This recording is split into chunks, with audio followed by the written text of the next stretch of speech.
അവർക്ക് ഞങ്ങളെ ശ്രദ്ധിക്കേണ്ട ഒരാവശ്യവുമില്ലായിരുന്നു.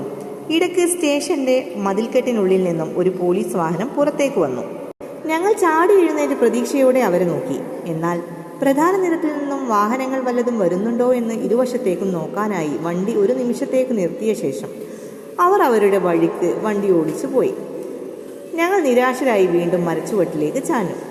ഒന്നാം പാറാവുകാരൻ ടെലിഫോൺ സംഭാഷണം നിർത്തി എന്ന് തോന്നുമ്പോഴൊക്കെ ഞങ്ങൾ ചാടി എഴുന്നേൽക്കുകയും പാറാവ് കൂടുവരെ പ്രതീക്ഷയോടെ നടന്നു ചെല്ലുകയും ചെയ്യും. പക്ഷെ ഒരു പ്രയോജനവും ഉണ്ടാവില്ല. അയാൾ ഒരു നിമിഷത്തിന്റെ പോലും ഇടവേള കൊടുക്കാതെ അടുത്ത വിളിയിലേക്ക് കടന്നു കഴിഞ്ഞിരിക്കും.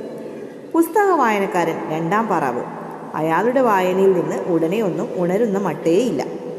ശ്രദ്ധയാകർഷിക്കാനുള്ള ശ്രമത്തിന്റെ ഭാഗമായി പാറാവുകൂടിന്റെ മുന്നിലൂടെ ഞങ്ങൾ 2-3 ആവർത്തി വെറുതെ നടന്നു നോക്കി.